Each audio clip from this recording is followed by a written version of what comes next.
পরীক্ষিত মহারাজ তিনি অভিশপ্ত হয়েছিলেন যে সপ্ত দিবসের অন্তে তার তক্ষকের করাল দংশনে মৃত্যু হবে। তাই পরীক্ষিত মহারাজ এই খবর যখন পেলেন,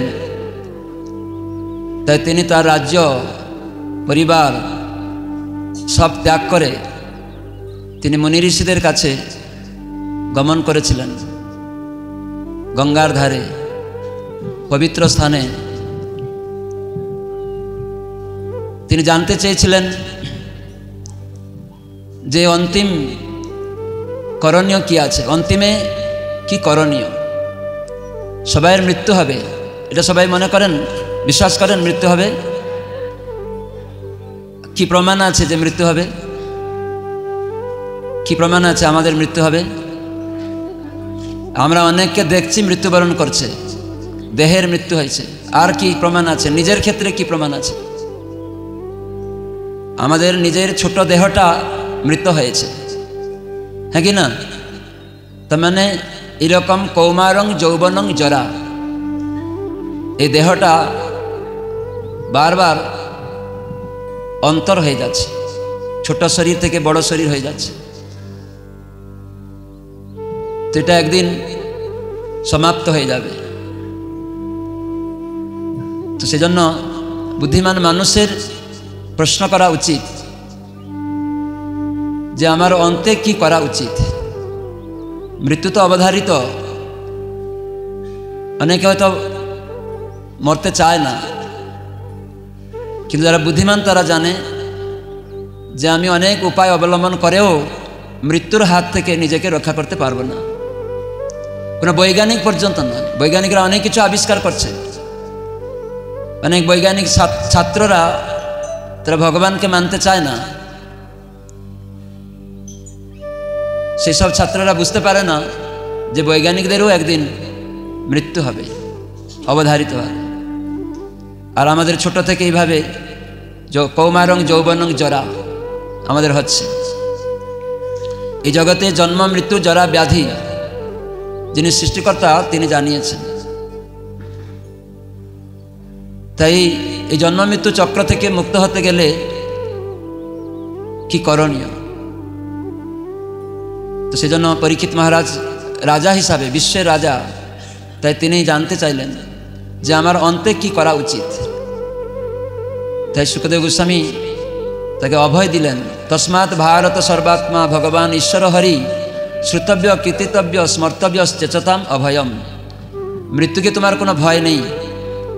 কেন না? আত্মার আত্মা পরমাত্মা পরমেশ্বর ভগবান শ্রীকৃষ্ণের নাম শ্রুতব্য, কীর্তিতব্য, স্মর্তব্য। যদি শ্রবণ করে থাকো তাহলে তুমি কীর্তন করতে পারবে। কীর্তন হলে শ্রবণ হবে আর মনে স্মরণও হবে। তাই ভক্তির অঙ্গগুলি যাজন মাধ্যমে আমরা এই জন্মমৃত্যু চক্র থেকে মুক্ত হতে পারি। তো ভগবানের সাথে সম্বন্ধ জীবের নিত্য সম্বন্ধ। তাই জীবের কর্তব্য ভগবানের সেবা করা। তাই শ্রবণের মাধ্যমে আমরা সূচনা করতে পারি। এই জন্যই ভক্ত সঙ্গ আয়োজন করা হয়। তো সেই ভক্ত সঙ্গে ভগবানের কথা শ্রুতিগত হলে তাহলে আমরা পবিত্র হতে পারি এবং ভগবানের কথা স্মরণ করতে পারি, কীর্তন করতে পারি। তো এই স্মরণের মাধ্যমে মৃত্যুকালে আমরা যদি ভগবানকে স্মরণ করতে পারি তো সেটার জন্য অভ্যাস, এই জন্য অভ্যাস করা হচ্ছে। তো এই অভ্যাসের মাধ্যমে ভক্ত সে যে কোনো পরিস্থিতিতেও ভগবানের স্মরণ করতে পারে। সেজন্য ভক্তরা ভয় পায় না মৃত্যুকে। তো সেজন্য ভগবানের কথা শ্রবণ কীর্তন আমাদের প্রয়োজন রয়েছে। এই জন্য ভগবান আসেন, তিনি বিবিধ লীলাবিলাস করেন। তিনি কেন আসেন বর্ণনা করা হচ্ছে শাস্ত্রে, খুব সুন্দর কথা। ভাগবতে বলা হচ্ছে, পদ্মপুরাণে খুব সুন্দর কথা বলা আছে, মদ ভক্তানাং বিনোদার্থম করোমি বিবিধ ক্রিয়া। পদ্মপুরাণে একটা কথা বলা আছে যে মদ ভক্তা নাম কি করবেন, বিনোদার্থম, আনন্দ দেওয়ার জন্য, ভক্তকে আনন্দ দেওয়ার জন্য ভগবান করুমি বিবিধ ক্রিয়া। তাই ভগবান বিবিধ কার্যকলাপ সম্পাদন করেন, এই জগতে তিনি অবতরণ করেন। এই কারণে অসুরদের বধ করা, ধর্ম সংস্থাপন করা এটা ভগবানের কাজ নয়, স্বয়ং ভগবানের কাজ নয়। ভগবান তার কোনো ভক্তের দ্বারা এই ধর্ম সংস্থাপন, অসুরদের বধ এগুলি তিনি করতে পারেন, তার অন্য অবতারে তিনি করতে পারেন। কিন্তু স্বয়ং ভগবান এত চাংশ কলাপুংস কৃষ্ণস্তু ভগবান স্বয়ং, স্বয়ং ভগবান হচ্ছেন দ্বিভুজ মুরলীধর শ্যাম সুন্দর কৃষ্ণ, নন্দনন্দন যশোদানন্দন কৃষ্ণ, দ্বিভুজ মুরলীধর। তিনি সর্বদা নিত্য নট নবনটবর, নিত্য বেণুধর, এবং তিনি সর্বদা নিত্য পীতবাস পরিহিত। আর সর্বদা তিনি গীতা ভাগবতের জ্ঞান প্রদান করেন এবং আনন্দ দান করেন। সেজন্য ভক্তকে আনন্দ দিতে তিনি আসেন। ধর্ম সংস্থাপন তার ভক্তরাও করতে পারে, তো সেজন্য স্বয়ং ভগবান আসেন তার ভক্তদের আনন্দ দিতে।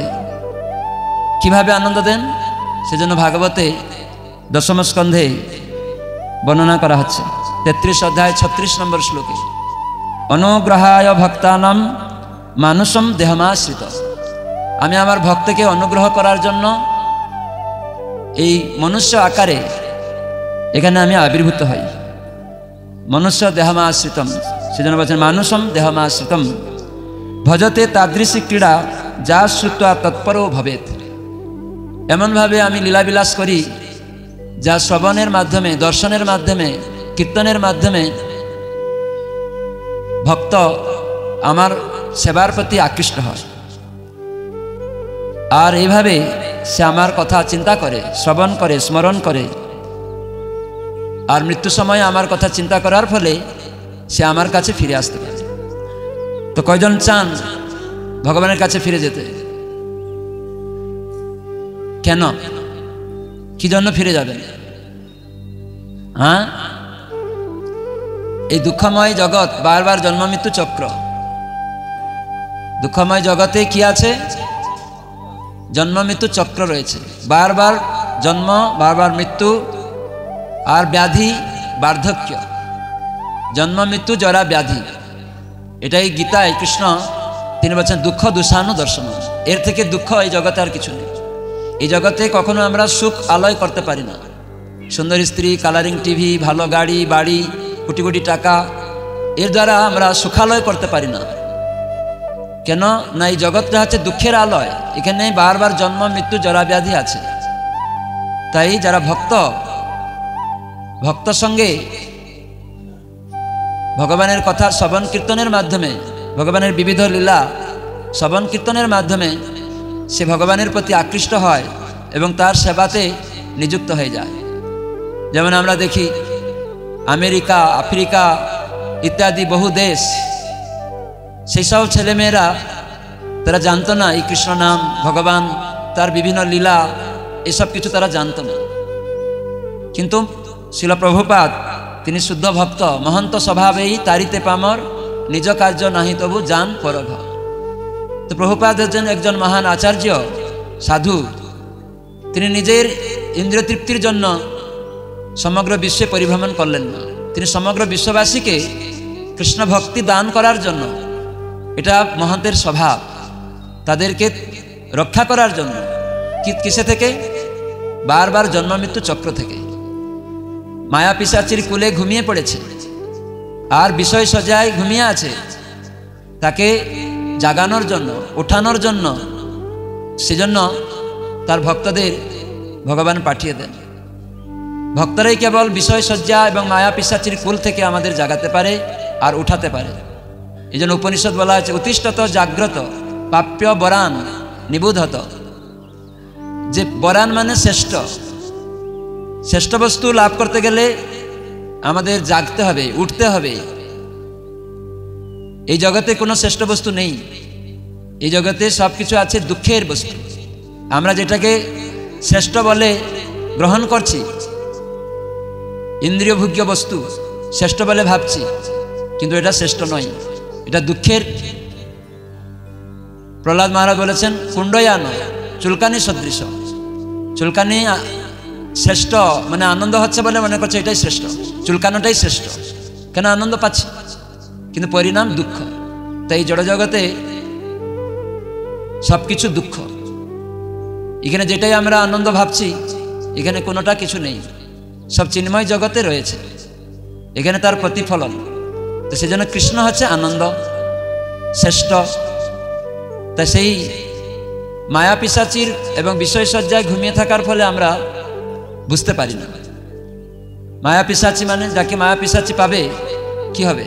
পিশাচি মানে ভূত। কাউকে যদি ভূত পায়, সে তার কন্ডিশনটা নর্মাল নয়, অ্যাব নর্মাল কন্ডিশন। যাকে ভূত পাবে সে নর্মাল কন্ডিশনে থাকে। আমরা একটা জায়গায় গিয়েছি, এই নদিয়া জেলা বগুলা নাম শুনেছেন? বগুলাতে গিয়েছি, তো ওখানে সন্ধ্যাবেলা যাচ্ছি, হঠাৎ করে অনেক লোক চেঁচামেচি করতে করতে একটা বাড়িতে যাচ্ছে। কেন যাচ্ছেন না? ওখানে একটা মেয়েকে ভূত লেগেছে, সে বহুদিন থেকে আবুল তাবুল বলছে, গালাগালি করছে, আর তার শরীর থেকে জ্বর যাচ্ছে না, ঔষধ যত ডাক্তারি ওষুধ খেয়েছে তাও কিছু ছাড়ছে না। তখন একদিন বোঝা গেল তাকে ভূত লেগেছে। তাকে যখন জিজ্ঞাসা করেছে ওঝা, এক ওঝা এসছে, তোর নাম কি? বলছে আমার নাম অশোক।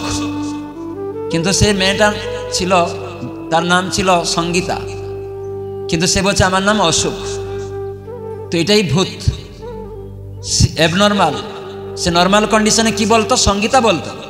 যেহেতু সে নর্মাল কন্ডিশনে নেই, রোগ রয়েছে, ভূত পেয়েছে, পিশাচি গ্রাস করেছে, যার ফলে সে বলছে কি অশোক নাম বলছে, ছেলের নাম বলছে মেয়ে হয়ে। তো এটাকে বলে পিশাচি। পাইলে যেন মতিচ্ছন্ন হয়, মতি মানে বুদ্ধিটা নাশ হয়ে যায়, সে নিজের কথা বলতে পারে না। পিশাচি পাইলে যেন মতিচ্ছন্ন হয়, মায়াগ্রস্ত জীবের হয় সেভাব উদয়।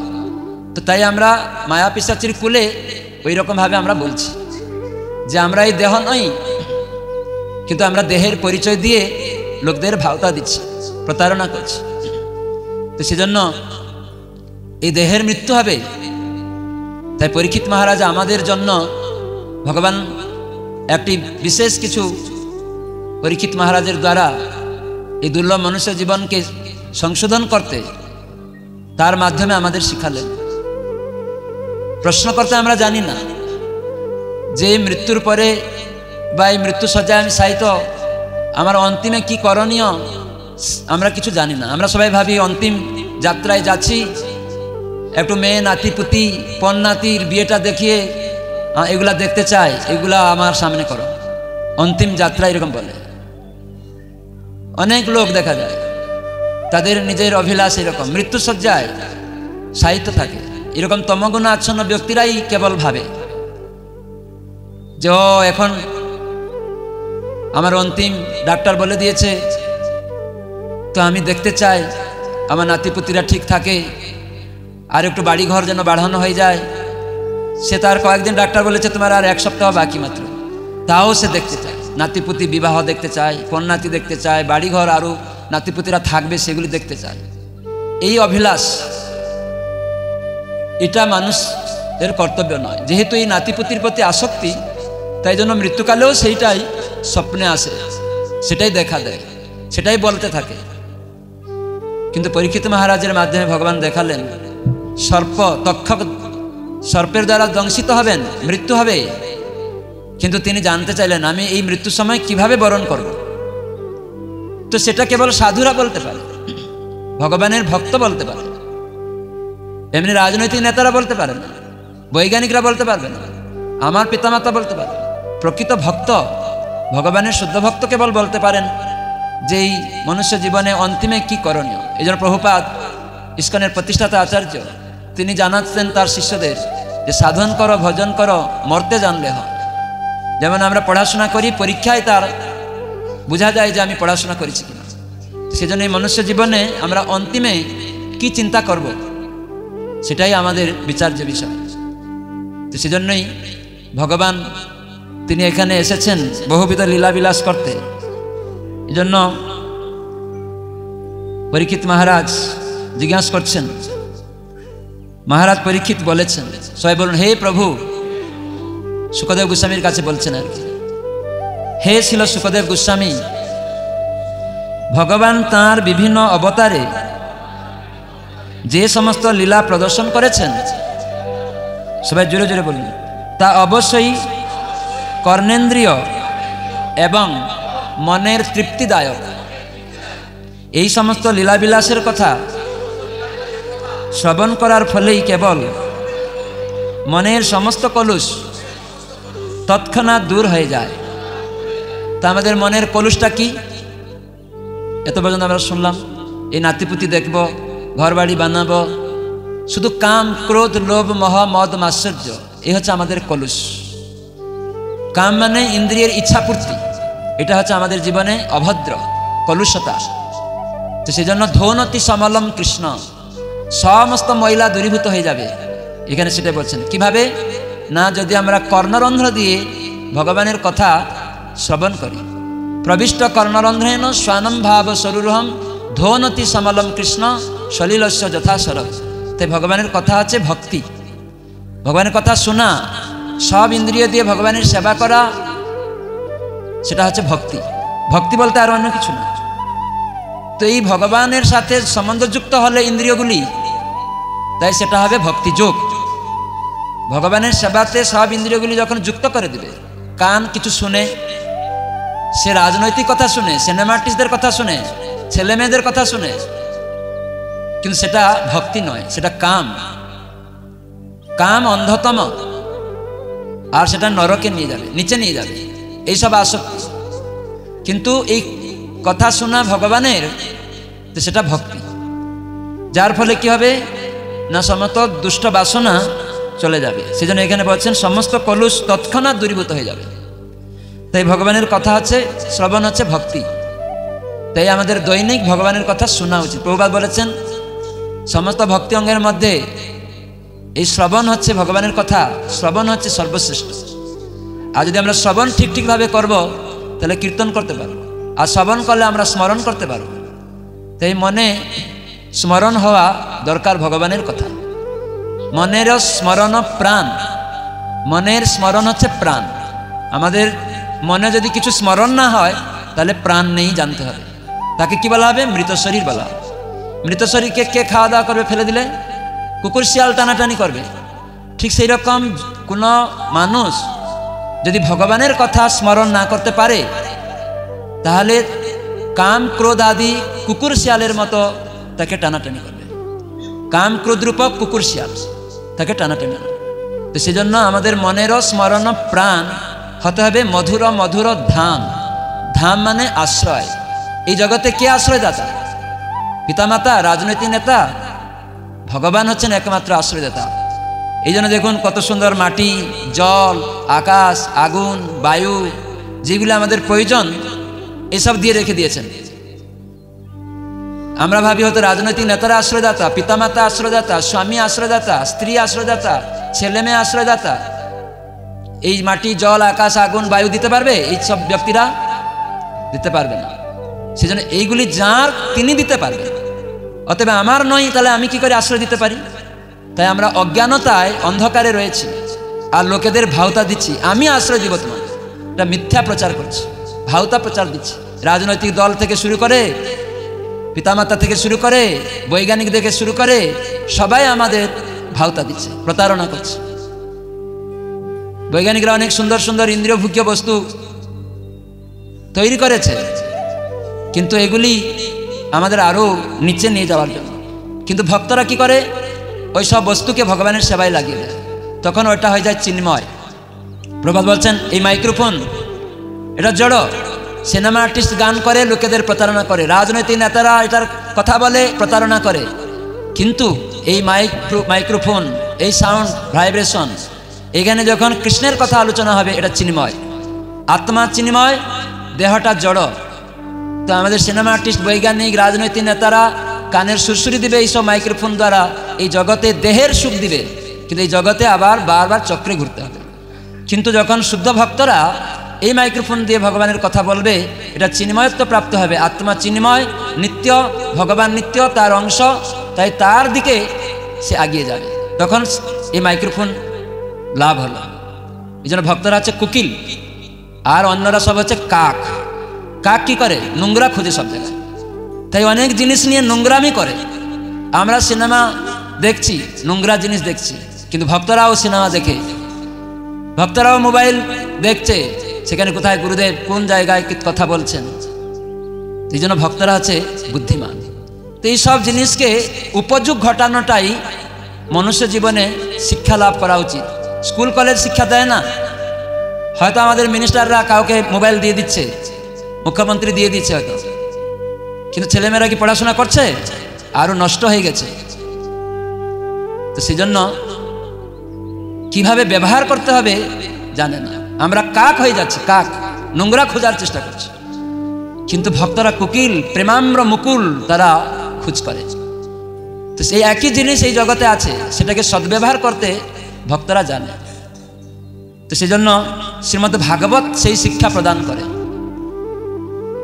সেজন্য ভগবান তার ভক্তদের দ্বারা বিভিন্ন লীলা করে আমাদেরকে কৃপা করেন। তাই আমরা যখন ভগবানের কথা শ্রবণ কীর্তন করব, তখন সমস্ত মহিলা, কাম, ক্রোধ, নিজের ইন্দ্রিয়ের তৃপ্তির যে বাসনা বারবার নিচে নিয়ে যাচ্ছে অন্ধকার দিকে, সেটা থেকে আমরা মুক্ত হতে পারবো তৎক্ষণাৎ।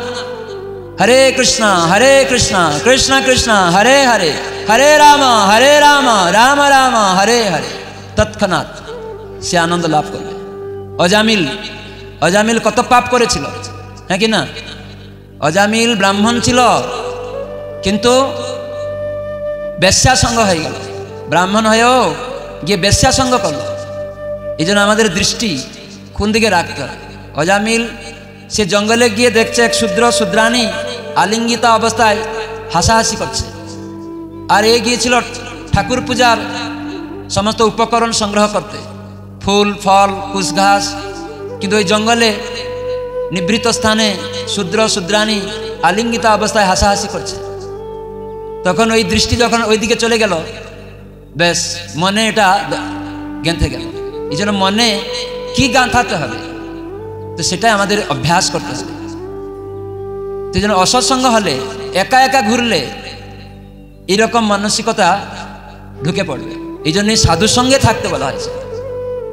প্রত্যেক ব্যক্তি যখন সাধুর সঙ্গে থাকবে, তখন সাধুর সঙ্গে মানে কি, সাধুদের কথার অনুগমন করবে, তখন সে ঠিক থাকবে। তো সেজন্য আমরা বারবার জানাচ্ছি যে সাধু সঙ্গ করো, সিদ্ধি লাভ হবে। এই জন্য নামহট্ট সংঘ করতে বলা হয়েছে। নিত্যানন্দ প্রভু আদি গুরু, তিনি নামহট্ট পত্তন করলেন, যাতে সমস্ত কর্মের মধ্যে থেকে ছেলে মেয়ে স্ত্রী পুত্রকে নিয়ে যে কোনো ব্যবসা বৃত্তি তার আছে, সেটাকে কৃষ্ণ সেবায় নিযুক্ত করতে পারে, সাধুসঙ্গ করতে পারে। দৈনিক বাড়িতে ছেলে মেয়েকে নিয়ে করতে পারে তুলসীর সঙ্গে, আর সপ্তাহে একদিন ভিন্ন ভিন্ন পাড়াতে নিজেদের মধ্যে সাধুসঙ্গ করতে পারে, তাহলে সে সুরক্ষা লাভ করে। এভাবে অজামিল সে বেশ্যা সঙ্গ হয়ে গেল। ওই যে দর্শন করলো একটু খারাপ জিনিস, দর্শন করে এই দৃষ্টির দ্বারা সে মনে মনে আবার ওটাকে চিন্তা করতে লাগলো। রাস্তায় ওই দৃশ্যটা তার চোখে দেখছে, আর সে কিছু ভাবতে পারছে না। আমি দেখছিলাম একটা ভক্ত, সে দাঁড়িয়ে আছে, তখন আমি তাকে জিজ্ঞাসা করছি, নাম ধরে ডাকছি, তাকে নাড়াচ্ছি, তবুও সে কিছু বলতে পারছে না। মানে কিছু একটা এমন মনের মধ্যে গেঁথে রেখেছে, তাকে নাড়াচ্ছি, তার নাম ধরে ডাকছি, তবুও সে বুঝতে পারছে না। এত মনোনিবেশ হয়ে যায় আমাদের। কেন? ধ্যায়তে বিষয়ান পুংস সঙ্গস্তেষু উপজায়তে, সেটা পাওয়ার জন্য এত নিবিড় হয়ে যায় মন, আর পাশে কিছু কেউ বললেও বুঝতে পারে না, যতই বুঝাও সে বুঝতে পারে না, ওইটাই মনে গেঁথে যায়। ওটা ছাড়ানো খুব কঠিন। ভূত যখন ঢুকে যায়, ছাড়ানো খুব কঠিন হয়ে যায়। তো এরকমই এই অজামিল বাড়িতে ফিরছে ওইটা চিন্তা করতে করতে। তার সুশীলা পত্নী ছিল, সুন্দরী স্ত্রীও ছিল, তবু ওই শূদ্রাণীর আলিঙ্গিতা অবস্থার দৃষ্টিগোচরে ওই যে বিষয়, ইন্দ্রিয়ের বিষয়, চোখের বিষয় দেখা, ওইটা দেখে ফেলেছে, তাই ওইটা মনের মধ্যে গেঁথে গেছে, ওইটা ধ্যান হয়ে গেছে। ধ্যায়তে বিষয়ান, সেটাকে সবসময় চিন্তা করছে। বাড়িতে গিয়েও স্ত্রীর সাথে আর মন বসছে না, তখন চলে এলো। অসৎসঙ্গ করলে সেও তার ঠাকুর পূজা ইত্যাদিও বাদ পড়ে যাবে। এই জন্য অসৎসঙ্গ ত্যাগ, এই বৈষ্ণব আচার, এই জন্যই বলা হয়েছে। বৈষ্ণবের আচরণ প্রথম হচ্ছে অসৎসঙ্গ সে ত্যাগ করবে। অসৎ বস্তু আসলেও সে সেখানে যদি কখনো আসে জোরে জোরে হরে কৃষ্ণ কৃষ্ণ কৃষ্ণ হরে হরে, হরে রাম রাম রাম হরে হরে জোরে জোরে বলবে। আর গুরু বৈষ্ণবদের নাম জোরে জোরে চিৎকার করে বলবে। তাহলে কি হবে? শুনিয়া গোবিন্দ রব আপনি পালাবে সব, সিংহ রবে যেন করিগণ। সিংহ রবে যেমন মতহস্তি পাগলা হাতি, সিংহ যখন গর্জন করে আপনা থেকে পালিয়ে যায়, ঠিক সেই রকম শুনিয়া গোবিন্দ রব, সেই গোবিন্দের নাম হরে কৃষ্ণ কৃষ্ণ কৃষ্ণ হরে হরে, হরে রাম রাম রাম হরে, এটা যখন উচ্চস্বরে হবে, তাই কাম ক্রোধ লোভ মোহ মদ ইত্যাদি মতহস্তির মতো পথদস্যুর মতো তারা কি করবে না, আপনা থেকে পালিয়ে যাবে। ভগবানের নাম আর ভগবানের ভক্তের নাম যদি কেউ উচ্চস্বরে করে তাহলে এই কাম ক্রোধ আপনা থেকে পালিয়ে যাবে। তো সেজন্য আমরা সেই ভক্তদের নাম যদি জানি, ভগবানের নাম তার লীলা এইসব যদি শ্রবণ করে থাকি, তাহলে আমরা স্মরণ করতে পারব, তখন কীর্তন করতে পারব। তো সেজন্যই বারবার সর্বদা 24 ঘন্টা আমাদের ভগবানকে স্মরণ করা, এটা হচ্ছে বিধি। পদ্মপুরাণে বলা হলো সততং স্মর্তব্যম বিষ্ণু। 24 ঘন্টা, সতত মানে 24 ঘন্টা স্মরণ করা প্রয়োজন বিষ্ণু। সেই মূল বিষ্ণু হচ্ছেন কৃষ্ণ। তাই তার নাম হরে কৃষ্ণ কৃষ্ণ কৃষ্ণ হরে হরে, হরে রাম রাম রাম হরে হরে। হাতে করো কাম, মুখে বলো নাম। তাই 24 ঘন্টা করা যাবে, ঘুমন্ত অবস্থাতেও করা যাবে। যদি অভ্যাস থাকে কাজকর্মের সময়, তাহলে রাত্রিবেলাও সে কৃষ্ণ কৃষ্ণ বলবে। অনেক ভক্ত বলে দেখা যায়। তো সেই জন্য সততম স্মর্তব্যম, 24 ঘন্টা স্মরণে রাখা দরকার বিষ্ণু। বিস্মর্তব্য ন জাতুচিত, কখনো বিস্মরণ হওয়া উচিত না, ভুলে যাওয়া উচিত না ভগবানকে। বিষ্ণু নাম কৃষ্ণের নাম কখনো ভুলা উচিত না। এটা কি সর্বে বিধি নিষেধা। তাহলে বিধি কি হলো না, 24 ঘন্টা ভগবানকে স্মরণে রাখা। আর নিষেধ কি হলো, কখনো ভগবানকে ভুলে না যাওয়া, এটা হলো নিষেধ। তো সর্বে বিধি নিষেধা শ্রেয়েব কিঙ্করা। তো এটাই আমাদের এই জগতে পালন করতে ভক্তদের বলা হচ্ছে। 24 ঘন্টা কি করে আমি কৃষ্ণ স্মরণ করতে পারব। তাই সর্বকর্মের মধ্যে যদি কৃষ্ণকে আমরা স্থাপন করি, তাহলে আমরা স্মরণ করতে পারব। তো সেজন্য আমরা দেখছি এখানে ভাগবতে ভগবানের বিবিধ লীলা রয়েছে। ভগবান আসেন, তার লীলা ভক্তদের আনন্দ দেন, আর সেখানে সুযোগ হয় যুগধর্ম পালনে, তখন কৃষ্ণ বিষ্ণুরূপে তখন অসুরদের বধ করে দেন। আর তখন আমাদের ভক্তদের হৃদয়ের অনর্থকে তিনি নাশ করে দেন। বিভিন্ন অনর্থ আমাদের জীবনে রয়েছে, যেগুলি দ্বারা আমরা বারবার এই জগতে আসক্ত হয়ে পড়ছি। যেমন অজামিল, সে আসক্ত হয়ে পড়ল। কেন? অনর্থ রয়েছে, এটা সমূলে উৎপাটন না করা পর্যন্ত। কোনো রকম যে চান্দ্রায়ণ প্রায়শ্চিত, অনেক লোক প্রায়শ্চিত করে, তার দ্বারা সমূলে উৎপাটিত হয় না। প্রায়শ্চিত করে, প্রায়শ্চিত বলে বাংলায় প্রায়শ্চিত, আর চান্দ্রায়ণ বলে মেদিনীপুর ইত্যাদিতে, উড়িষ্যা মেদিনীপুরে বলে চান্দ্রায়ণ। কোনো একটা লোক মরছে না, অনেক রোগ কষ্ট পাচ্ছে, বলছে অনেক পাপ করেছে, তাকে প্রায়শ্চিত করাও। গরুর ঘরে, গোয়াল ঘরে, সেখানে ব্রাহ্মণ এসে যজ্ঞ করে প্রায়শ্চিত করা, দান দান করে। কিন্তু শাস্ত্রে বলা হচ্ছে এই প্রায়শ্চিতকে হাতি স্নানের সঙ্গে তুলনা করা হয়েছে। এটা তৎক্ষণাৎ প্রায়শ্চিত করে হয়তো আপনি কিছুটা মুক্ত হলেন, কিন্তু ভিতরে বীজ থেকে গেল। হাতি স্নান করে নদীতে, আবার সে যখনই ডাঙ্গায় আসে ধুলা নিয়ে ছড়িয়ে দিল, ওই স্নানের কোনো মূল্য নেই। অনেক সময় দেখা যায় বাঁশ বাগান আছে, সেখানে অনেক নোংরা গাছ লতা পাতা হয়ে গেলে গৃহস্থ কি করে, আগুন ধরিয়ে দেয়। তখন দেখা গেল বাঁশ বাগান একদম পরিষ্কার হয়ে গেছে, এবারে গিয়ে বাঁশ বাগানে বাঁশ কাটতে শুরু করে। কিন্তু বৃষ্টি হলো, কয়েকদিন পরে আবার দেখছে জঙ্গল হয়ে গেল। কেন? আগুন দিয়ে পুড়িয়েও তার গুড়াটা, শিকড়টাকে তোলা যায়নি। সাময়িকভাবে দেখা গেল মূলচ্ছেদ হয়ে গেছে মনে হচ্ছে, না, সমূলে উৎপাটিত হয়নি, মূলচ্ছেদ হয়নি, উপরে কেবল মনে হলো পরিষ্কার। এরকমই বৈদিক কর্মকাণ্ডীয় বিষয়বস্তু, দান ধ্যান ইত্যাদি, এইসব প্রায়শ্চিত, এইগুলি পুণ্য, এইগুলি হচ্ছে ওই রকমই চান্দ্রায়ণের মতো প্রায়শ্চিত, এই হাতি স্নানের মতো। সাময়িক হয়তো একটু আপনি ভাবলেন ও আমি খুব এখন আনন্দ পাচ্ছি, কিন্তু আবার আপনাকে ওই যে বীজ থেকে গেছে ভিতরে আবার শিকড় গজিয়ে উঠবে। এই জন্য সমূলে উৎপাটন করতে গেলে ভগবানের নাম শুদ্ধ ভক্তি গ্রহণ করতে হবে, তাহলে এটা সমূলে উৎপাট হবে। সেটা কীভাবে ভক্তি গ্রহণ করতে হবে না, সাধু সঙ্গে। সাধু সঙ্গে ভক্তি লাভ হয়, নিজে নিজে ভক্তি লাভ করতে পারে না। সেই জন্য শাস্ত্রে বলা হয়েছে সেটা ভক্তির জন্মমূল হয় সাধু সঙ্গ। সাধু সঙ্গই একমাত্র ভক্তির জন্মমূল। ভক্তিস্তু ভগবত ভক্ত সঙ্গে ন পরিজায়তে, ভক্ত সঙ্গেই ভক্তি উৎপত্তি হবে। আর ভক্তই আমাকে ভক্তি দিবে, আমি নিজে নিজে ভক্তি লাভ করতে পারেন না। ভগবান ভক্তি দেন না, ভক্ত ভক্তি দেন। কেন? ভক্তের কাছে ভক্তি আছে। ভক্তি মানে কৃষ্ণের সুখ বিধান করা, সমস্ত ইন্দ্রিয় দিয়ে ভগবানের সেবা করা, সেটি ভক্ত করেন। তাই ভক্ত সঙ্গ হলে ভক্ত কি করবে না, আমাকে এই তুমি এখানে ভগবানের বাসন মাজো, আমার সঙ্গে ভগবানের নাম করো, বাজারে যাও ভগবানের জন্য সবজি কিনে নিয়ে আসো, বাজারে যাও ফল কিনে নিয়ে আসো ভগবানের জন্য। তার মানে এই সমস্ত কিছু ভগবানের সেবার জন্য ভক্ত লাগায়। যাও ভক্তদের পরিবেশন করো, রান্না হয়েছিল বাসনটা মেজে দাও ভগবানের। এইভাবে ভক্তিরূপক কর্ম, ভগবানের কর্ম যখনই কোনো ব্যক্তিকে সংযুক্ত করানো যায় তাহলে সে সিদ্ধি লাভ করে। আর তার সমূলে আস্তে আস্তে তার যে সমস্ত পাপকর্ম একদম সমূলে উৎপাটিত হয়ে যাবে। আর যদি পাপকর্ম থাকবে কখনো আমরা ভগবানের ভজনা করতে পারবো না। সেটি গীতায় কৃষ্ণ বলেছেন, যে শান্ত অন্তগতং পাপম, যতদিন পাপ অন্তগত না হয় সে কখনো আমার ভজন করতে পারে না, সে দ্বন্দ্ব মোহ থেকে মুক্ত হতে পারে না। তো সেই পাপ এবং দ্বন্দ্ব মোহ থেকে কি করে মুক্ত হবে? দ্বন্দ্ব আর মোহ, দ্বন্দ্বটা কি? এই যে ধনী গরিব, শত্রু মিত্র, শিক্ষিত অশিক্ষিত, এই দ্বন্দ্ব, ডিওলিটি, এই ভাব আমাদের মধ্যে আছে। এই জন্য তো যুদ্ধ লাগছে, মোহগ্রস্ত রয়েছে আমরা। এটা আমার ছেলে, এটা আমার দেশ, আমার বাড়ি। মোহ যখন আগুন লেগে গেল তখন কান্না করছে, বাড়িটা পুড়ে ছাই হয়ে গেল, ছেলেটা অ্যাক্সিডেন্টে মারা গেল, তাই মোহগ্রস্ত, কে দেখবে আমাকে, তাই ভয় হয়ে গেল। শোক আর ভয়, তো সেই জন্য শোক মোহ ভয় এগুলি দূরীভূত হবে যখন আমরা ভগবানের কথা দৈনিক নিত্য ভাগবত শ্রবণ করব, কৃষ্ণের কথা শুনব এবং হৃদয়কে পবিত্র করব।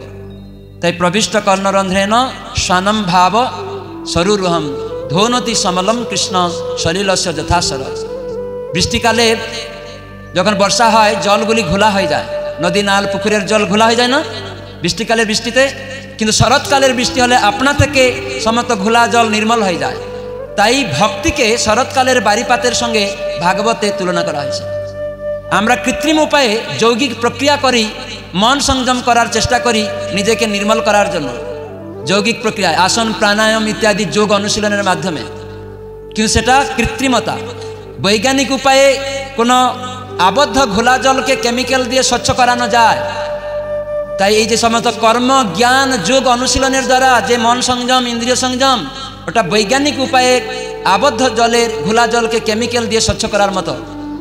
একটা আবদ্ধ কলসের মতো ঘোলা জল আছে, সেখানে আপনি ফিটকিরি দিয়ে দিন কেমিক্যাল বৈজ্ঞানিক উপায়ে, ওই জলটা তখন দেখা নির্মল। কিন্তু আবার যখন ওই কলসটা আপনার হাতে এরকম নাড়া পাবে তখন আবার ঘোলা উঠে যাবে, হ্যাঁ কি না, আবার ঘোলা উঠে যাবে। কিন্তু ভগবত ভক্তি শরৎকালের বারিবাসের মতো আপনা থেকে আপনার হৃদয়কে সমস্ত মহিলাকে ধ্বংস করে দিবে, স্বচ্ছ করে দিবে, পবিত্র করে দিবে। যেমন অজামিল পরবর্তীকালে তার পুত্রের নাম নারায়ণ ছিল, সে এমন পাপকর্ম করতো সে বুঝতো না যে আমি পাপ করছি। আর মৃত্যু সময় সে যখন দেখলো চারজন দূত ভয়ঙ্কর অস্ত্রশস্ত্র নিয়ে এসেছে, দৌড়ি নিয়ে দেখতে কুৎসিত একদম ভয়ঙ্কর রূপ দেখে সে অজামিল ভয় পেয়ে গেছে। তার 88 বছরের বয়সে যে পুত্র উৎপন্ন হয়েছিল তার নাম লিখেছিল নারায়ণ। আর এই নারায়ণ নারায়ণ বলতো সে সব সময়। তাই এই নারায়ণ নারায়ণ বলতে বলতে তার নাম আভাস হয়ে গেছিল, সে জানতো না, অজ্ঞানে নামাভাস হয়ে যাচ্ছে। পুত্রের নাম নারায়ণ, এটা সাংকেতিক নামাভাস। এই নামাভাসে সমস্ত পাপ চলে যায়। সে নামকে দেখে পাপ করছিল না, সে তো অজ্ঞাতে জানতো না তার পুত্রকে ডাকছে। সে ভগবানের নাম জেনে করছে না, আর জেনে পাপ করে নারায়ণ নাম করছিল না, এই জন্য তার অপরাধ ছিল না। আর নাম অপরাধ হচ্ছে কি, আমরা কীর্তনিয়ারা ভাগবত ভক্তরা তারা শাস্ত্র অত মুখস্থ, তারা জানে কোনটা পাপকর্ম কোনটা পাপকর্ম নয়, কিন্তু কিন্তু তারা জানে শাস্ত্রে বলা আছে এইরকম ভগবানের নাম করো, পাপীর সাধ্য নাই তত পাপ করতে পারবে। তাই তারা জেনে শুনে ও নাম করলে পাপ ক্ষয় হয়ে যায়, আর তো আমি নাম করব পাপ ক্ষয় করব, তো কি অসুবিধা আছে? সেজন্য কীর্তনিয়ারা বলে না না অসুবিধা নেই। অনেক অসাধু তারা গুরু রূপে আসে, ইন্দ্রিয় ভোগ করো আর ভগবানের নাম করো, এই দুই কভু না রয় এক ঠাঁই, দুটা একসাথে থাকতে পারে না। তো সেজন্য দুর্দশা হবে, দুটা নৌকায় পা দিয়ে দিবেন, দুটা নৌকা দুদিকে চলে যাবে, তখন মাঝখানে পড়ে যাবে। তো সেজন্য গোড়ার আমি বললে নাই চলে, গোড়ার আচার গোড়ার বিচার করলে ফল ফলে। অনেক কীর্তনিয়া আসে কান্নাকাটি করে হরে কৃষ্ণ বলবে, এসব এলাকায় অনেক কীর্তন দল আসে, কিন্তু তাদের কীর্তনিয়ার কান্নাকাটির কারণ কি না, টাকাটা কি করে বেশি পাওয়া যাবে, পরবর্তীকালে কি করে বায়না পাওয়া যাবে, পরবর্তী বছরে যাতে আমাকে এরা আবার বায়না দেয়। বায়না বলে বাংলায়, বায়না দিতে পারে। ভাড়াটিয়া কীর্তনিয়া, ভাড়াটিয়া বক্তা অনেক আসবে বিভিন্ন জায়গা থেকে, সম্প্রদায় তৈরি করে ব্যবসা করবে, সুন্দর গান গাইবে, কিন্তু সে আবার কি করবে না ছলধর্মের আশ্রয়ে থাকবে, বিভিন্ন কর্মকাণ্ডের কথাও বলবে, আবার ভগবানের শুদ্ধ ভক্তির কথাও বলবে। এই দুটি একসাথে সম্ভব না, তাদের গুণগানও করবে। এই জন্য মহাপ্রভু একবার তার এক ভক্ত মাধ্যমে একটা শিক্ষা দিয়েছিলেন, তার নাম ছিল মুকুন্দ, খুব ভালো কীর্তনিয়া, মহাপ্রভু প্রিয় ভক্ত, কিন্তু তার দ্বারা আমাদেরকে শিখালেন যে কেমন হওয়া উচিত আমাদের ভক্তিময় ভাবনা, কিভাবে অনন্য ভক্ত হওয়া উচিত, অব্যভিচারী ভক্তি হওয়া উচিত, মানে স্থির ভক্তি হওয়া উচিত, ভগবানে কেবল আসক্ত হওয়া উচিত। তো সেজন্য মুকুন্দের মাধ্যমে মহাপ্রভু শিখালেন। মুকুন্দকে মহাপ্রভু বলেছিলেন খড়ঝাটিয়া বেটা, প্রেম দেওয়ার সময় শ্রীবাস সঙ্গনে মহাপ্রভু মুকুন্দকে বললেন সে আমার কাছে আসবে না, ও খড়ঝাটিয়া বেটা, আমি তার মুখ দেখতে চাই না। তখন মুকুন্দ খুব দুঃখ ক্রন্দন করছে, তখন ভয় পাচ্ছে মহাপ্রভুর কাছে যেতে। তখন একজনকে পাঠিয়েছে, যাও বলো মহাপ্রভুকে যে আমি কবে তার কৃপা লাভ করব, আর কি কারণে আমাকে মহাপ্রভু তার দর্শন দিতে চাইছেন না, সবাইকে প্রেম দিচ্ছে আর আমাকে তাড়াচ্ছেন, মুখ দেখতে চাইছেন না, প্রেম দিতে চাইছেন না, কি কারণ একটু জিজ্ঞাসা করে আসো। তখন মহাপ্রভু সেই ভক্তের মুখে মুকুন্দের কথা শুনেই মহাপ্রভু প্রধানিত হয়ে গেলেন, ও খড়ঝাটিয়া বেটা, যখন দুর্গা মণ্ডপে যায় তখন দুর্গাই সব, কালী মণ্ডপে যায় কালী সব, শিব মন্দিরে যায় শিবই সব, আর কখনো কর্ম জ্ঞান যুগের আলোচনা হয় এটাই শ্রেষ্ঠ, আর যখন আমার সামনে আসে বলে মহাপ্রভু আপনিই শ্রেষ্ঠ, তাহলে কোনটা শ্রেষ্ঠ সে নিজে নির্ধারণ করতে পারে না, চঞ্চল। এই জন্য যখন আমার সামনে আসে তখন দন্তে তৃণ ধারণ করে, আর আমার সামনে থেকে বেরিয়ে গিয়ে আমাকে ঝাঁটা মারে। এই জন্য খড়ঝাটটা বেটা, ও আমার কৃপা লাভ করবে না। ও তুমি জিজ্ঞাসা করছো কতদিন পরে আমার কৃপা পাবে, 1 কোটি বছর লাগবে। তখন মুকুন্দ দূরে কান্না করছিল, শুনল যে মহাপ্রভু তাকে গালাগালি করলেন, এইরকম খড়ঝাটিয়া বেটা বললেন, বিভিন্ন জায়গায় দৌড়াচ্ছে, চঞ্চল স্থির নয়, যে কোনটা এটাই বড় ওটাই বড়, সব এক নয়। অনেক লোক বলে তুমি যাই করো না সব এক জায়গায় যাবে, এরকম অনেক মূর্খ বলে। একবার মহাপ্রভু বাড়ির পাশেই, তখন উনি নিমাই ছোট্ট খেলাধুলা করছেন, তার এক ভক্ত হনুমানের অবতার মুরারি গুপ্ত, তিনি মাঝে মাঝে আসতেন নিমাইকে দেখতে, আর মহাপ্রভু নিমাইয়ের সাথে মাঝে মাঝে কন্দল হতো, কিছু কথোপকথন। আর এই মুরারি গুপ্ত বলতো সব এক, নিমাই জানো সব এক, তো নিমাই মানত না। তো একদিন সচিমাতা মুরারি গুপ্তকে খেতে দিয়েছে একটা প্লেটে, বলছে মুরারি তুমি আমার বাড়িতে আসো, কোনোদিন খাওয়া দাওয়া করো না, আজকে একটু বসে খাও। আর একটু দূরে নিমাই খেলা করছিল, মুরারি যখনই খেতে যাবে অমনি নিমাই দৌড়ে এসে, তখন শিশু এসে পেচ্ছাপ করে দিয়েছে খাবার থালায়। এই নিমাই কি করলি, বলে কেন সব এক, তার কথাই তাকে বললেন সব এক, তাই আমি করলাম।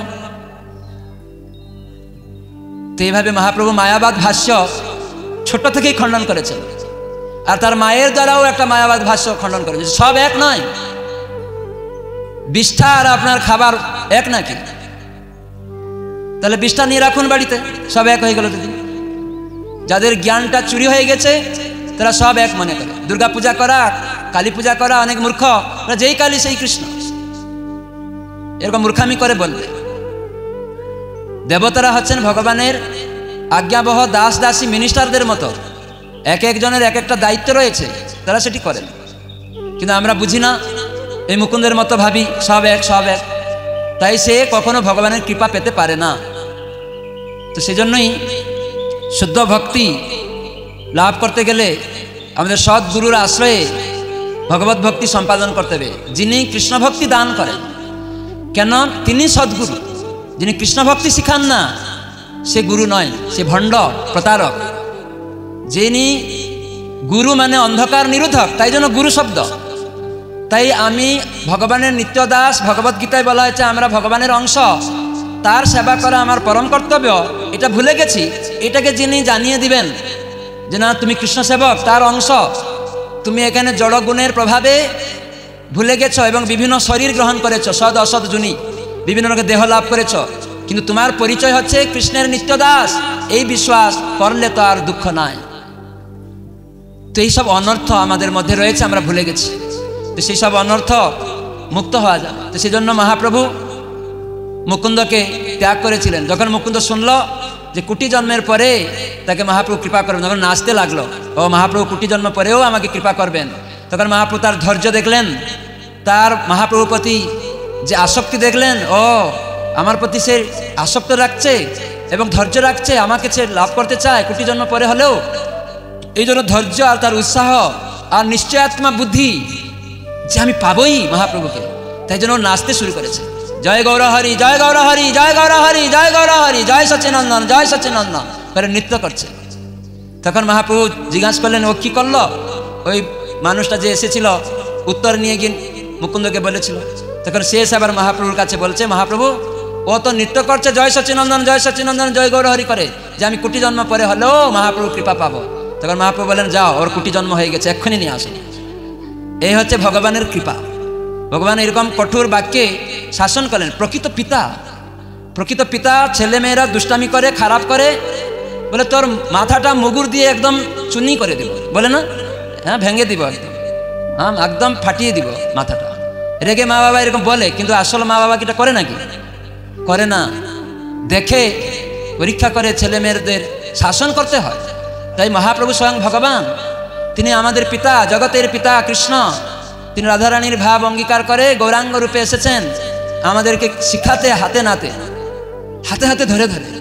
তবু আমরা দুর্ভাগা। যেমন ভেটেরিনারি সার্জন, কি বলে, পশু ডাক্তার, গরুর মুখটাকে হাঁ করে অনায়াসে ঔষধ খাওয়িয়ে তার শরীরটাকে ভালো করায়, সেরকম মহাপ্রভু তিনি আমাদেরকে এসে হাতে নাতে শিখালেন, ঘরে ঘরে গিয়ে ভগবানের নাম দিলেন, তার আশ্রয় যাতে আমরা আসতে পারি। এরকম দয়াল গৌরহরি। তো তার কথা আমরা ত্যাগ করে অন্যদিকে ছুটছি।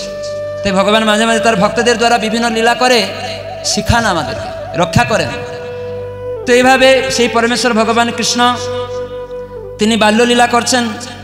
আমরা কালকে শুনছিলাম দিগলকান্দিতে একটা অনর্থ, যে কিভাবে পুতনা রাক্ষসী সে সুন্দরী রূপ ধারণ করে নিজের আসুরিক প্রবৃত্তিকে ছল করে সে এসেছিল কৃষ্ণকে বধ করতে।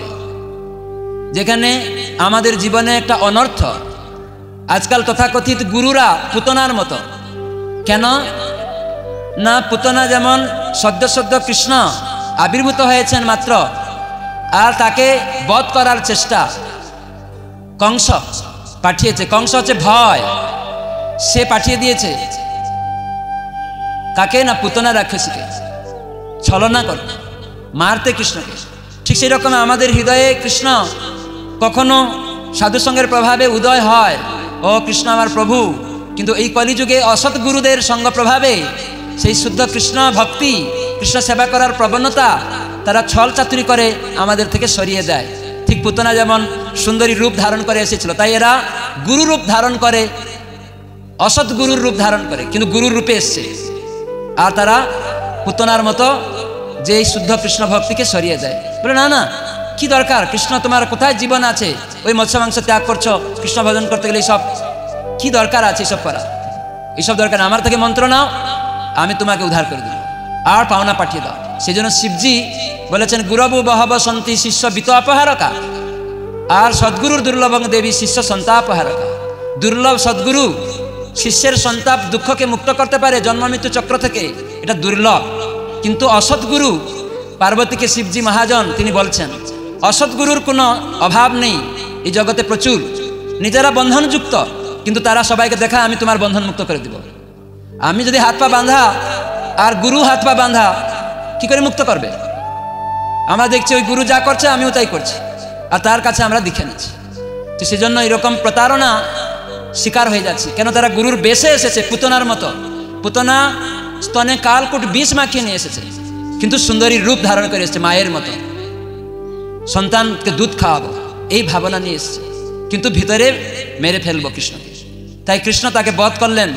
আর সমস্ত ব্রজবাসী যশোদা মাতা তারা কৃষ্ণ কৃষ্ণ করে সবাই দৌড়াচ্ছে। পুতনা যখন তার নিজের রূপটাকে প্রকট করেছে, ছেড়ে দাও ছেড়ে দাও চিৎকার যখন করেছে, সব ব্রজবাসীরা দেখছে বজ্রের মতো চিৎকার, এত শব্দ, কি হলো, কান্নাকাটি। তখন দেখছে অসুরণী এই পুতনা সুন্দরী রূপ বিরাট একদম 12 মাইল রূপ হয়ে আকাশে উড়তে শুরু করে দিয়েছে। কৃষ্ণ তার বক্ষের মধ্যে রয়েছে, আর এরা সব দৌড়াচ্ছে কৃষ্ণ বলে। ভগবান সেখানে আছেন, সেখানেও এইরকম অসুরের উৎপাত, কিন্তু কিছু করতে পারে না। ভগবানের নাম যখন কিছু হয়, তো সেখানে ভগবান যখন থাকেন এইসব অশুভগুলি আসবে, কিন্তু কিছু হবে না। ঠিক যেমন এই জগৎটা দুঃখময়, কিন্তু ভক্ত আনন্দে থাকে, সাকন্য খেয়েও আনন্দে থাকে, নানা রোগ হয়েছে আনন্দে থাকে। কেন না? কৃষ্ণকে গ্রহণ করেছে। বাধা থাকবে, কিন্তু সত্যিকারে ভক্ত হলে, ছলচাতুরি ভক্ত হলে হবে না। আমরা লোকের বাহাবা পাওয়ার জন্য তিলকমালা পরলে হবে না, এটা কপটচার, তাহলে লোকেরা আমাদেরকে বদনাম করবে। তো সেই জন্য প্রভুপাদ বলেছেন ইস্কন ভক্তরা শুদ্ধ ভক্ত হবে, তারা সবাই সবাইয়ের সাথে মিশবে, আদান প্রদান করবে, কোনো রকম নিজের কিছু অসুবিধার জন্য অন্য কাউকে দোষারোপ করবে না, সেটা ছল হয় না সাধুর বেশে। তো সেই জন্য আমাদের সাবধান থাকতে হবে, ওটা পুতনা তত্ত্বতে চলে যাবে। তো সেই জন্য প্রকৃত সাধু হতে হবে। নানা অসুবিধা আসবে, বাধা আসবে, গঞ্জনা আসবে, তবু জানতে হবে ও ভগবান এটা আমাকে পরীক্ষা করছেন, আমার গুরু ভাইয়ের দ্বারা পরীক্ষা করছেন, কোনো অন্য ব্যক্তির দ্বারা পরীক্ষা করছেন, দেবতাদের দ্বারা পরীক্ষা করছেন। তো এইরকম অনেক পরীক্ষা আসবে। গুরু মহারাজ বলছিলেন, শিল জয়প্রতাপ স্বামী গুরু মহারাজ, ভক্ত যত উন্নত হবে ভগবান তাতে তত পরীক্ষা করবেন, তত বড় বড় বিপদ তাকে দিবেন। কেন না? এই বিপদ যখন সে পাবে, সে ভগবানকে স্মরণ করতে পারে না, কি সেই বিপদের দ্বারা আমাকে ভুলে যেতে চায়। ভগবান দেখেন, পরীক্ষা করেন। প্রভুপাদ যখন যাচ্ছেন আমেরিকায় প্রচার করতে, গুরুর নির্দেশ, মহাপ্রভুর ভবিষ্যৎবাণী, পৃথিবীর সর্বত্র নাম প্রচার হবে। আর প্রভুপাদ যাচ্ছেন জলদূত জাহাজে, 70 বছর বয়সে, সেই আটলান্টিক মহাসাগর, বিরাট ভয়ঙ্কর রূপ, সেখানে তার 2 বার 3 বার হার্ট অ্যাটাক হয়েছে, কিন্তু তিনি হরে কৃষ্ণ কৃষ্ণ কৃষ্ণ হরে হরে, হরে রাম রাম রাম হরে হরে, আর গুরুর কথা স্মরণ করছিলেন। সবসময় গুরুকে তিনি কাছে নিয়ে যাচ্ছিলেন। উনি একা যাচ্ছেন, কিন্তু গুরুকে স্মরণ করছেন, আর গুরুকে তাকে সাহায্য করছেন, ভগবানকে স্মরণ করছেন। তখন উনি দেখছেন সেই আটলান্টিক মহাসাগর স্থির হয়ে গেছে। সেখানে যে ক্যাপ্টেন ছিল, সে বলছে ইতিপূর্বে কোনোদিন এই আটলান্টিক মহাসাগর যখন আমাদের জাহাজ গেছে এইরকম স্থির হয়নি। স্বামীজি আপনি কি এমন করলেন? একটু আগে এত বিশাল তরঙ্গ যেন ডুবে যাবে, কিন্তু এখন দেখছি শান্ত, আপনি মহান ব্যক্তি। প্রভুপাদ বলেন, এখানে স্বয়ং কৃষ্ণ কান্ডারি, তিনি নিয়ে যাচ্ছেন, আর আমার গুরুদেব এখানে রয়েছেন, আমি আমার গুরু নাম স্মরণ করছি। এই জন্য গুরুদেবের নাম, ভগবানের নাম উচ্চস্বরে করতে হবে, তাহলে আমাদের এই সব কিছু সঙ্গে সঙ্গেই আপনি মুক্ত হয়ে যাবেন। শত বাধা, শত গঞ্জনা, লাঞ্ছনা জানবেন ভগবান পরীক্ষা করছেন। ও প্রভু, আপনি আমাকে পরীক্ষা করছেন, সেটা জানতে হবে। তো এইভাবে সাধু সঙ্গে যদি আমরা এই উপলব্ধি করি, যদি আমার জীবনে কিছু অসুবিধা ঘটছে, জানতে হবে ভগবান আমাকে পরীক্ষা করছে। তাই জোর করে, বেশি করে সাধুসঙ্গ করতে হবে, প্রত্যেক ভক্তদের কাছে যেতে হবে, প্রভু আমাকে কিছু উপদেশ করুন, আমার মন চঞ্চল হয়ে যাচ্ছে, আপনি আমার সান্নিধ্যের দান করুন। তো এইরকম ভাবে আমাদেরকে যেতে হবে, তাহলে আমরা আনন্দ বেশি পাব। তো এইভাবে পুতনা রাক্ষসী ছল করেছিল, তাই ভগবান তাকে বধ করে আমাদের মধ্যে থেকে সেই কপটতা, ছলভক্তি দূষণ রাম। তাই রামচন্দ্র ভগবান খর দূষণকে বধ করেছিলেন। তাই সেই মহাপ্রভু এই কলিযুগে এসেছেন, তার নাম শ্রীকৃষ্ণ চৈতন্য। আমরা তাকে তার পার্শ্বদবৃন্দ সহ উচ্চারণ করি, ভক্ত সহ শ্রীকৃষ্ণ চৈতন্য প্রভু নিত্যানন্দ শ্রী অদ্বৈত গদাধর শিবাসাদি গৌর ভক্তবৃন্দ, যাতে অপরাধ না হয়। তো সেজন্য মন দিয়ে শুনে জপ করতে হবে, শুনতে হবে। আমরা তো মনে মনে করছি না, শুনে শুনে ভগবানের নাম জপ করতে হবে। এই পঞ্চতত্ত্ব নাম উচ্চস্বরে করতে হবে। আর কৃষ্ণ নাম 16 নাম 32 অক্ষরাত্মক, হরে কৃষ্ণ কৃষ্ণ কৃষ্ণ হরে হরে, হরে রাম রাম রাম হরে, এটা জুড়ে জুড়ে বলে শুনতে হবে জপ করার সময়। তাহলে মন স্থির হবে, সমস্ত আগাছা ময়লা আপনার থেকে চলে যাবে। এরকমভাবে কীর্তন শুনতে হবে, তাহলে শুনতে শুনতে হৃদয়ে যাবে। এই দুটি নাম এতই অমৃত, যখন প্রবেশ করবে হৃদয়ে তখন সব ময়লা চলে যাবে, তখন সমস্ত ইন্দ্রিয়গুলি পবিত্র হয়ে ভগবান উন্মুখ হয়ে যাবে। তখন সর্বদা শতবাধা গঞ্জনা লাঞ্ছনা এলেও সে কৃষ্ণ ছাড়া কিছু দেখবে না, ভক্ত সঙ্গ ছাড়া সে আর অন্য কিছু করবে না। নিতাই গৌর প্রেমানন্দে। তো এভাবে পুতনাকে বধ করার পরে যখন ভগবান 3 মাস বয়স হয়ে গেছে, 3 মাসের শিশু, তখন এক অসুর এসেছে। ভগবান যখন 3 মাস বয়সে, তিনি তখন কি করছিলেন লীলা? পার্শ্বদ পরিবর্তন লীলা। যখন শিশু 3 মাস হয়ে যায় তখন সে একটু পাশটা শুয়েছিল, হঠাৎ করে একদিন পাশ পরিবর্তন হয়ে যায়। তখন মা বাবা এটা দেখে আনন্দ পায় না, পায় না? শিশু একদিকে শুয়ে আছে, হাত পা নাড়াড়ি করছে, একদিন পাশটা নাড়িয়ে উল্টে পড়লো। তখন এরকম পেটে দেখে মা দিকে এরকম তাকাচ্ছে, পাশ পরিবর্তন। তখন বাচ্চাকে কি করে, বাইরে, ঘরের বাইরে নিয়ে যাওয়ার চেষ্টা করে। আগে থেকে নেয় না, 3 মাস পর্যন্ত ঘরের ভিতরে রাখে। যখনই পাশ পরিবর্তন হয়ে গেল, এবারে আমার শিশু বাইরে যেতে চায়। তাই কৃষ্ণ এইরকম বাল্যলীলা করছেন আমাদেরকে কৃপা করার জন্য। সাধারণ শিশু নন। আর সেখানে এইরকম মা যশোদা যখন জানলেন ও আমার শিশু এরকম পাশ পরিবর্তন করেছে, তাহলে একটা উৎসব করতে হবে। তাই তিনি কি করলেন না, সমস্ত ব্রাহ্মণ বৈষ্ণব সাধুদের আমন্ত্রণ করলেন, গোপ গোপীদের ব্রজবাসীদের সবাইকে আমন্ত্রণ করলেন। সেখানে বিরাট উৎসব করবেন, যজ্ঞ করা হচ্ছে, মন্ত্রধ্বনি হচ্ছে। আর সেখানে মা যশোদা দেখছেন অনেক আত্মীয় স্বজন আসছে। তো সেই আত্মীয় স্বজনদেরকে কথা তো বলতে হবে। ছেলে কৃষ্ণ কান্না করছে, তখন একটু নিয়ে স্তন প্রদান করে দেখছে শান্ত হয়ে গেছে। তখন দেখলেন যে অতিথি আসছে, তাদের সাথে কথা বলতে হবে। তখন একটা গরু গাড়ি ছিল, অনেক বাসন, অন্যান্য বিভিন্ন রকম আসবাবপত্র বলে, আসবাবপত্র ছিল, অনেক কিছু বুঝাই হয়ে। তো ওইখানে একটা দোলনা ছিল। মা যশোদা কি করলেন, ওই দোলনাতে গিয়ে ওই গরু গাড়িটার কাছেই রেখে দিয়েছিলেন। কৃষ্ণ যখন শান্ত হয়ে গেছে, ঘুমিয়ে পড়েছে, আর তাকে সেখানে শুয়ে দিয়েছেন। আর এদিকে অনেক অতিথিবৃন্দ আসছেন, তাদেরকে কথাবার্তা বলছেন, ডাকছেন, বসাচ্ছেন, জল পান করাচ্ছেন, যেমন আপনারা অতিথিরা করেন। অতিথি আসলে নিজের বাড়িতে এইসব যজ্ঞ মন্ত্র ঢাক ঢোলক এইসব বাজছে, কীর্তন হচ্ছে। এইরকম অবস্থায় অনেক ছোট ছোট গোপ বালকও ছিল, তারাও ওই কৃষ্ণের কাছে, দোলনার কাছেও ছিল। কৃষ্ণ যখন সেখানে ছিল, তারাও সেখানে চলে গেছে। আর এদিকে মা যশোদা ঘরের বাইরে, মানে ভিতরে এইসব আমন্ত্রিত ব্যক্তিদের সৎকার করছেন, আর বিভিন্ন রকম ভোজন আদি করছেন, দান করছেন নন্দ মহারাজ ইত্যাদি। তো সঙ্গে সঙ্গে কৃষ্ণ ওখানে আবার কান্না করছেন। কেন? কৃষ্ণ বুঝতে পেরেছেন এইবার একটা অসুর এসে গেছে, কিন্তু শরীরহীন, তার কোনো শরীর নেই, এরকম একটা অসুর এসছে। কৃষ্ণ তো অন্তর্যামী ভগবান, তখন উনি বুঝতে পেরেছেন ওই গরুর গাড়িটাকে ভর করে ওই শরীরহীন অসুর সে চলে এসেছে। এই অসুরটা ছিল পূর্ব জীবনে হিরণ্যাক্ষের পুত্র উৎকচ। এ একবার লোমস মুনির আশ্রমে গিয়ে, তার অনেক বাগান ছিল আশ্রমে, বড় বড় গাছ ছিল, তো গিয়ে এই সমস্ত তুলে তুলে ভেঙে ফেলে নষ্ট করে দিচ্ছিল, নিজের এত শক্তিশালী মনে করে। আর তখন লোমস মুনি তাকে বললেন, উৎকচ তুমি এইরকম করো না, আশ্রমের এইগুলি শুভা, এই গাছ লতা গুল্ম, তুমি এগুলো নষ্ট করছো কেন? বলে আমি তো করবই, তোমার কি আছে? অসুরেরা এরকমই, তাদের অনুরোধ করলেও তারা শুনবে না, তাদেরকে শান্তভাবে বললেও গ্রহণ করবে না। এই হচ্ছে আসুরিক প্রবণতা, রজগুণ তমগুণের প্রভাব। তো কিছুতেই শুনলো না, আরো বেশি করে ভাঙতে শুরু করে দিল। তখন লোমস মুনি দেখলেন যে আশ্রমের জিনিস নষ্ট করছে, তখন তাকে অভিশাপ দিলেন, তুই শরীরহীন হয়ে যাও।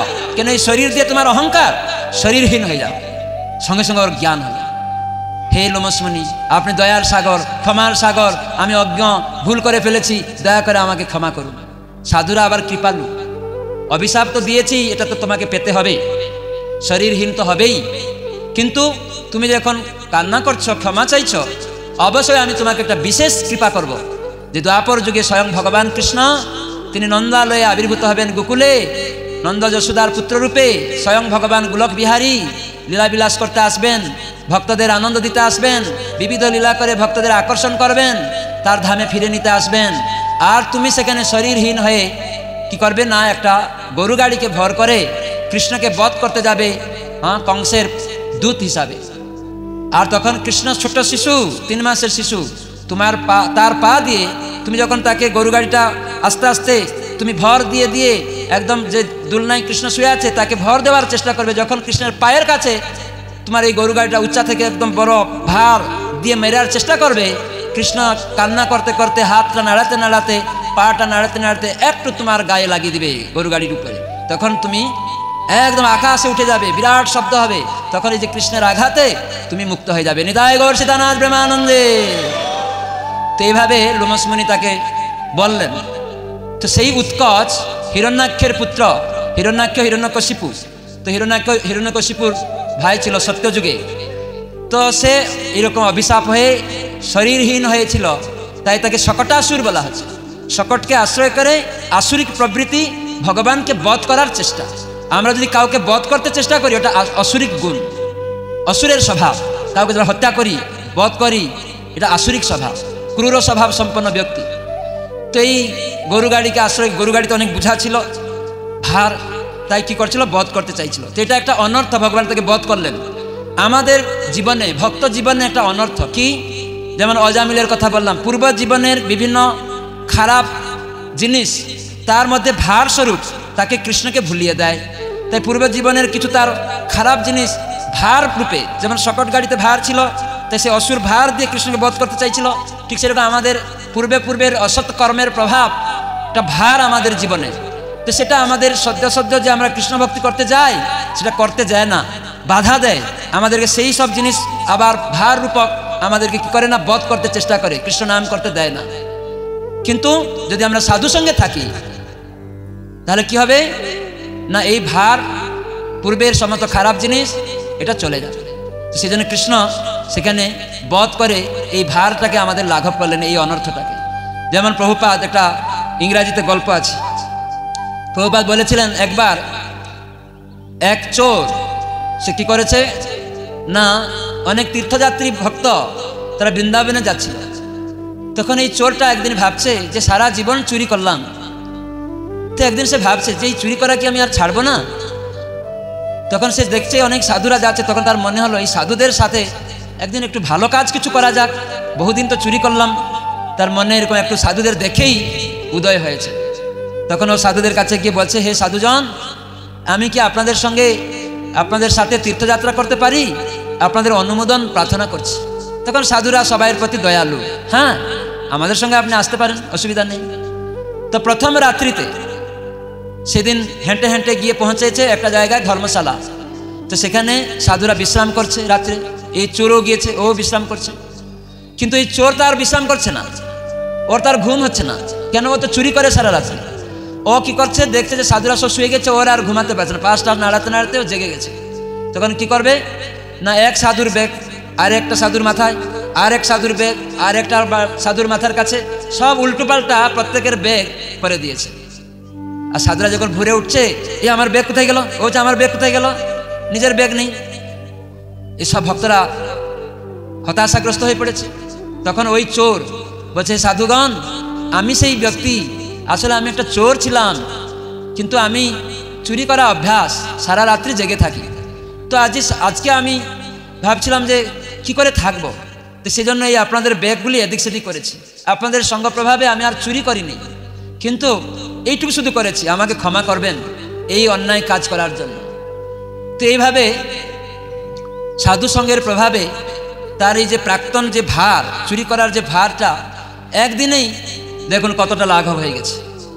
তো সেজন্য সাধু সঙ্গে কৃষ্ণ নাম, ভক্ত সঙ্গে ধাম পরিবেশ দর্শন মানে, পরিক্রমা মানে যে আমাদের জন্ম মৃত্যু যে চক্র সেটা থেকে মুক্ত হওয়া, যেখানে ভগবানকে কেন্দ্রতে রেখে পরিক্রমা হয়।